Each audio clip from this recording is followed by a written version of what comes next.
mahkota jatuh ke sawah jadi ranca ya, iya dawuh Gusti. Dan di sana banyak kalong, iya. Oh kalau begitu mah udah ranca kalong. Dia ngutus yaitu Ibu Ratu Nyimas Dewi Pandanwangi sama Eyang Basir Jagamulya atau Eyang Terengpeot. Karena apa? Di sanalah pertigaan antara Pajajaran dengan Mataram. Para pekerjanya itu diam di satu tenda sebelah timur. Nah, yang satu sebelah barat. Nggak ada angin, nggak ada hujan. Tenda tersebut hancur. 3 diminta repair-rapi rumah tangganya. 4 masalah bisnis. Dan yang kelima adalah jabatan atau kedudukan.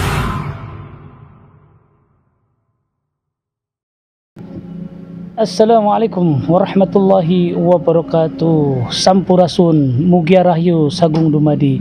Sahabat Jejak Cibatu yang dirahmati Allah Subhanahu wa taala. Hari ini saya mengunjungi salah seorang tokoh yang ada di Sumedang, dan beliau ini adalah salah seorang kasepuhan juru kunci yang ada di Sumedang, yaitu Gunung Tahura. Kita akan mengobrol bersama beliau. Kita kupas tuntas tentang hal-hal yang goib dan supranatural di luar akal nalar manusia. Tonton terus di Jejak Cibatu edisi spiritual.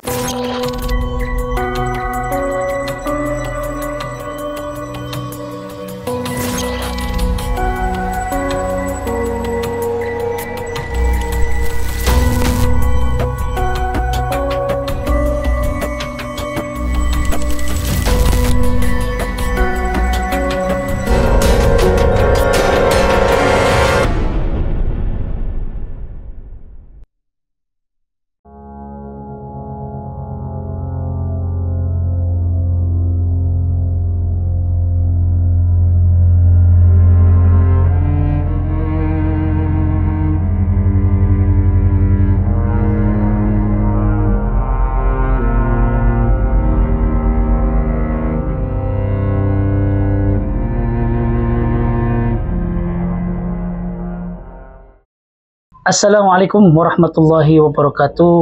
Sampurasun Abah. Rampes. Kumaha Abah ayeuna hari ini, sehat Bah? Alhamdulillah sehat. Sehat ya Bah. Alhamdulillah sahabat Jejak Cibatu, di depan saya sudah ada Abah Lili Mulyana. Beliau ini sebagai kasepuhan juru kunci dari 4 karomah atau 5 karomah, yang 2 adalah di Sumedang dan ini satu lagi di Gunung Tahura ya, Gunung Kunci Tahura. Kita akan berbicara dan ngobrol sama Abah tentang sejarah dari di Rancakalong ini, kemudian juga sejarah kerajaan-kerajaan yang di Sumedang yang Abah tahu. Assalamualaikum warahmatullahi wabarakatuh. Waalaikumsalam. Bapak datang ke sini, saya ucapkan banyak terima kasih. Pertama, bersilaturahmi antara Bapak dengan saya selaku sesepuh yang megang 5 karomah. Di Sumedang 2 yaitu Palasari dan Gunung Kunci. Kalau di Rancakalong yaitu Pasirwangi, Pasir Dudukui sama Cikahuripan. Nah, untuk sedikit tentang Rancakalong, sebetulnya dulunya itu bukan Rancakalong, tapi dikatakan Sawah Lega. Sawah Lega ya? Sawah Lega. Mengapa demikian? Itu ada sekelumit sejarah, yaitu Sawah Lega itu tempat pamarakan atau tempat rekreasi para leluhur Sumedang. Itu diantaranya adalah Pangersa Eyang Kangjeng Pangeran Kornel. Dulu dia datang ke Sawah Lega. Nah, dia berekreasi sambil ya makan-makan dan sebagainya, bersilaturahmi dengan masyarakat Sawah Lega sekitarnya. Nah, dari sana dia itu kan pakai kuda putih. Nah, pas ada jembatan, kudanya itu loncat, maka mahkota yang beliau pakai itu jatuh ke sawah itu, sawah lega. Maka terjadilah rancak. Eyod itu sama sekali dalam lagi. Nah, setelah itu maka beliau datang lagi ke Kangjeng Pangeran Sumedang Larang. Dia seolah lapor bahwa di sana terjadi yaitu mahkota jatuh ke sawah tersebut dan menjadi ranca. Nah, itu pertama menjadi ranca. Yang kedua, karena di sana itu kan maklum zaman dahulu itu masih lebat, banyak kayu-kayu besar, pohon-pohon besar. Di sana adalah tempatnya binatang yang disebut kalong. Maka oleh Kangjeng Pangeran Sumedang Larang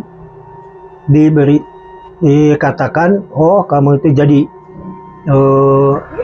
mahkota jatuh ke sawah jadi ranca ya. Iya, dawuh Gusti. Dan di sana banyak kalong. Iya. Oh, kalau begitu mah udah ranca kalong. Nah, begitulah sekelumit. Jadi yang memberi nama itu siapa, Bah? Yang Kangjeng Pangeran Sumedang. Ya. Karena laporan daripada Kangjeng Pangeran Kornel waktu bermain ke Sawah Lega. Ini asalnya Sawah Lega ya? Sawah Lega dulunya itu. Cuman pas begitu mahkotanya jatuh ke tempat ranca dan di situ banyak kalong, maka sama Pangeran Sumedang ya dibilangkan ranca kalong gitu. Sampai sekarang bukan lagi Sawah Lega tetapi ranca kalong. Ranca kalong. Dengan artiannya ranca itu dalam. Kalong itu suatu binatang yang sifatnya atas nama lengar lah. Nah, jadi ranca itu dalam, maka banyak ilmu di ranca kalong sampai sekarang, karena Eyang Prabu Siliwangi pun juga membuat negara di ranca kalong, yang tepatnya di Nagara Wangi. Yang sekarang sesepuhnya itu adalah Yang Agung Tapa Seda Sakti Dewi Kawasa, yang sekarang dipegang sama Mauki Pajaratan namanya itu. Nah, itu kerajaan Pajajaran yang ke-6 kalau nggak salah, ya, yang didirikan oleh Eyang Prabu Siliwangi setelah dari Bogor, Gunung Salak. Nah, maka di ranca kalong ini Eyang pun juga membuat suatu seni. Eyang Prabu itu seninya kalau dahulu mah dikatakan seni Kacapi Salolongok Pajajaran. Kacapi Salolongok Pajajaran. Iya. Kalau sekarang ya namanya udah lain, yang dikatakan Tarawangsa. Yang artiannya Tarawangsa itu tarawang kepada Yang Maha Kuasa. Jadi artinya kita harus beriman terus, tidak boleh kiri kanan, lihat kiri kanan, tapi tetap kita ngiblat dengan Rasulnya Muhammadin Shallallahu Alaihi Wasallam.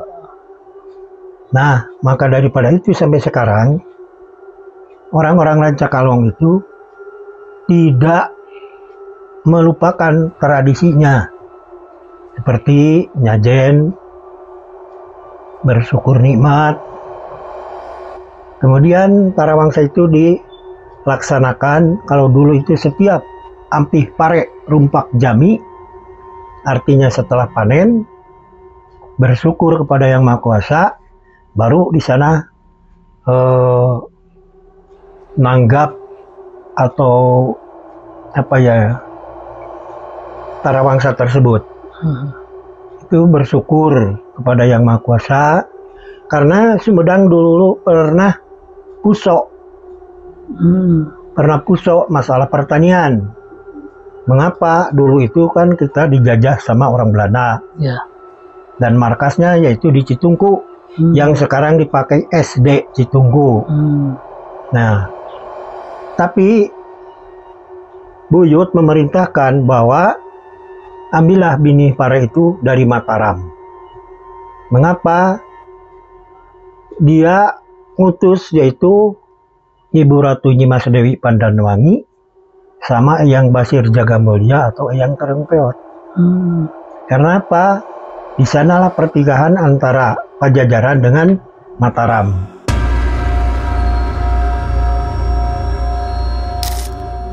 Jadi ada versi bahwa benih padi itu hasil curi katanya. Itu sangat tidak benar. Tidak benar ya? Tidak benar. Harus diluruskan berarti? Iya, harus diluruskan. Mengapa?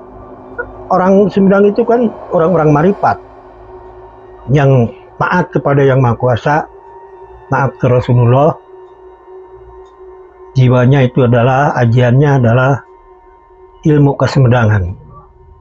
Ilmu kesemedangan itu yaitu tidak jauh atau Rasulullah atau ilham daripada Yang Maha Kuasa itu yang tertera dalam Al-Quran, yaitu Suratul Fatihah dan Al-Ikhlas. Suratul Fatihah adalah untuk memperkuat iman kita kepada Yang Maha Kuasa. Artinya kita harus Rahman Rahim, ulasan, asihan, nyahan, didehan. Jadi sayang kepada seluruh makhluk, bukan khusus manusia. Jadi itulah pegangan orang Sumedang. Al-Ikhlas harus penuh keikhlasan. Kalau berbuat sesuatu itu jangan pandang apa-apa, tapi lillahi ta'ala. Karena yang akan mengganjar itu atau yang mengganti sesuatunya itu adalah Yang Maha Kuasa. Iya, iya. Tuh. Betul, Pak. Nah, jadi Rancakalong itu tempat para wisata sampai sekarang. Contohnya, Dinas Pariwisata membuatkan tempat wisata itu tempat adat budaya Rancakalong yang dipakai setahun sekali, yaitu Mubur Suro sama Ngalaksa. Kalau Ngalaksa diadakan kapan, Pak? Ngalaksa itu kalau nggak salah itu Muharram. Muharram ya? Muharram. Pak Mubur Suro kemarin berarti Maulid. Iya. Maulid ya. Iya. Ini Abah, mohon maaf saya potong. Selama Abah menjadi juru kunci, punya pengalaman-pengalaman mistis apa, Abah? Yang berkaitan dengan supranatural. Jadi memang ada, diantaranya banyak dikatakan itu banyak ini yang pernah Abah alami, yaitu diantaranya kalau saya sudah tidak punya uang misalkan, saya memohon aja kepada Yang Maha Kuasa sama buyut. Akhirnya syariatnya dari orang juga, tahu dari mana, orang mana, selalu siapa, ada ya. Selalu ada aja. Selalu Itu ada. rezeki. Ya. Selain daripada itu, misalkan hal-hal yang goibnya, Bah. Nah, yang goibnya yaitu di sana waktu pelaksanaan Bapak Bupati kegiatan di Gunung Kunci, karena dia tidak sowan dulu kepada leluhur Amit Sunda Lasun dengan seenaknya, mungkin karena kesombongan dia sebagai bupati, tidak berani untuk datang dulu ke Karomah memohon. Ada kegiatan, ternyata jangan-jangan ke Karomah, ke Abah juga selaku juru kunci nggak berani untuk bicara, pada akhirnya memohon. Yang pada akhirnya dia masang dua tenda sampai 2 hari. Masang dua tenda itu 2 hari. 2 hari. Kan biasanya sehari pun juga itu selesai kan? Iya, iya. Itu suatu. Itu di mana, Pak, kejadiannya? Di Gunung Kunci. Gunung Kunci. Di Gunung Kunci Tahura. Nah, setelah beres jam 2 hari keduanya, jam 2 lah kurang lebih. Nah, para pekerjanya itu diam di satu tenda sebelah timur. Nah, yang satu sebelah barat. Nggak ada angin, nggak ada hujan. Tenda tersebut hancur. Hancur ya? Hancur. Besi yang begitu besar-besar itu sampai semua pada nilai. Bengkok-bengkok semua. Itu di tahun berapa, Bah? Kalau nggak salah Kalau nggak salah tahun 2020-an lah. 2020-an ya? Iya. Jadi di Pak sana. Bupati itu waktu itu tidak pamit dulu ke karomah-karomah, dia langsung dengan sendirinya begitu, Pak ya? Iya. Oke. Sampai kan si sound sistemnya pun juga keanehannya itu arus listrik itu tidak nyampe. Arus listrik tidak nyampe, Pak? Tidak nyampe ke sound system itu, mati terus.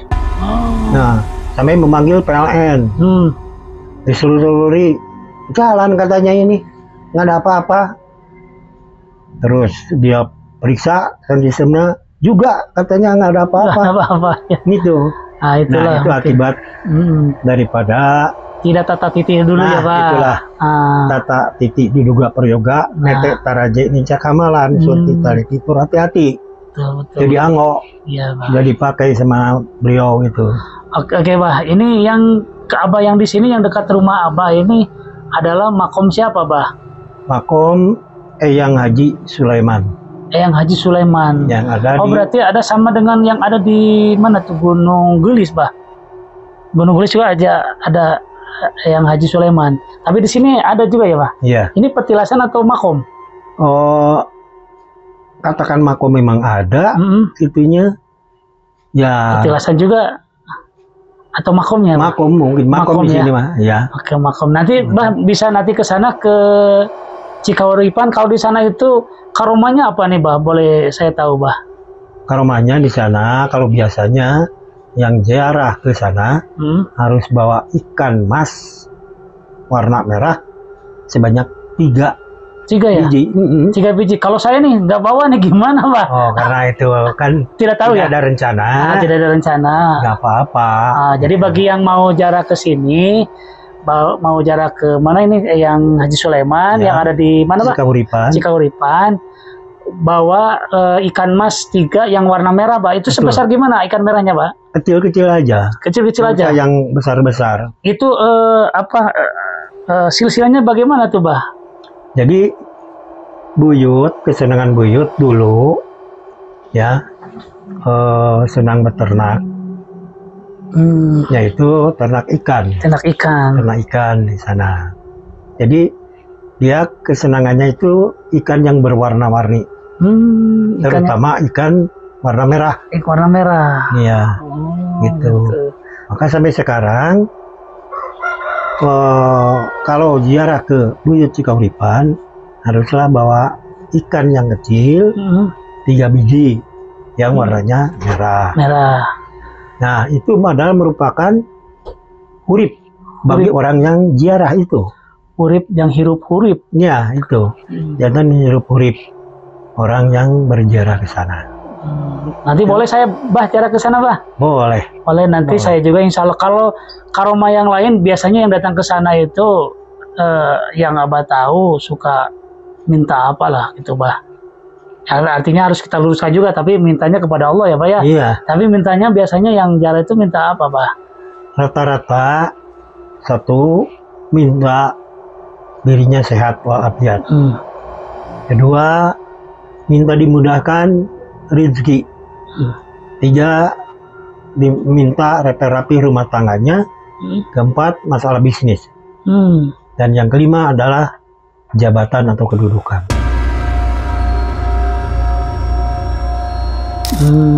Jabatan dan kedudukan. Iya. Kekayaan tadi berarti termasuk ya, Pak ya. Iya.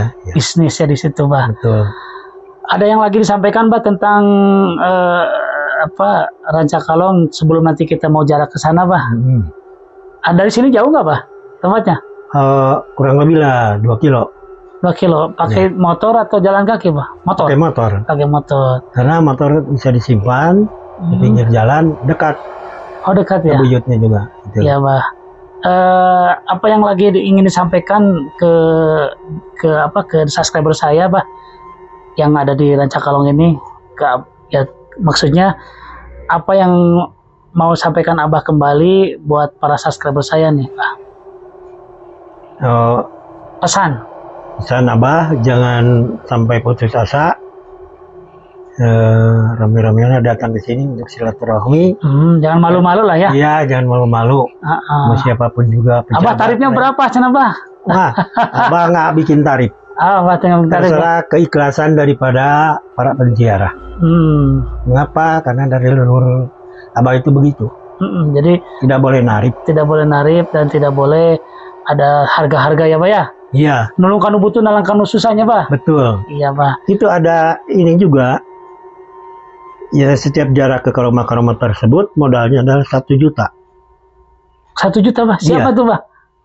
Yang artinya 1 bukan juta. uang. Oh, bukan uang, Pak.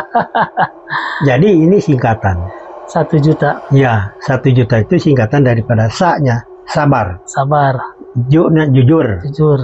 Ta-nya takwa dan tawakal. Sabar, jujur, takwa, Tawakal. tawakal. Iya. 1 juta. Iya. Bisa menjalankan itu, insya Allah hidup selamat dunia akhirat. Amin, Pak. Oke, Pak, untuk obrolan kali ini kita akan lanjut untuk jaroh ya, Pak, ke makam keramat Haji Sulaiman ya, Pak. Iya. Oke, Pak, nanti kita sambung kembali. Tonton terus di Jejak Cibatu edisi spiritual. Ya, sahabat Jejak Cibatu edisi spiritual, hari ini saya bersama Abah Lili lagi. Sekarang kita akan jarah kemana, Pak? Ke Buyut Cikahuripan. Buyut Cikahuripan ya. Ini adalah Buyut Cikahuripan, atau yang lebih dikenal di sini itu adalah makomnya Haji Sulaiman. Eyang Haji Sulaiman. Nanti kita akan bertawasul di sana ya, Pak ya. Iya. Ya, tonton terus Jejak Cibatu edisi spiritual.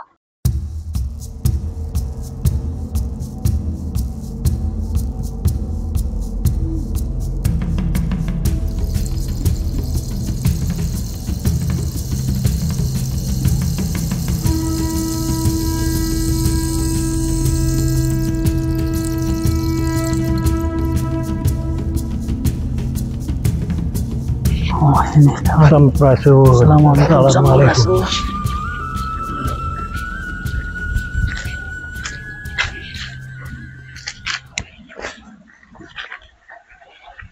Jejak Cibatu. Ini adalah mata airnya.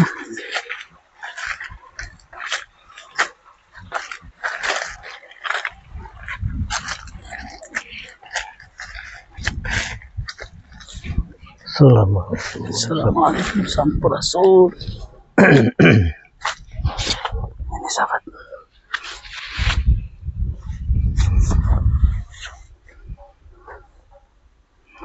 Nanti kita akan bertawasul dulu dengan si Abah. Nanti videonya disambung kembali, sahabat.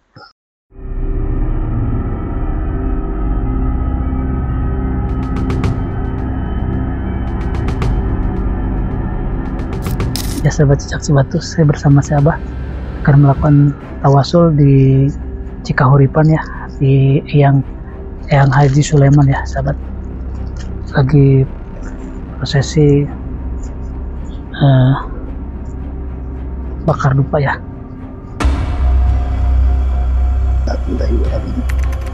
La haula wala quwata illa billahil azim. Asyhadu an la ilaha illallah wa asyhadu anna Muhammadar Rasulullah. Asyhadu an la ilaha illallah wa asyhadu anna Muhammadar Rasulullah.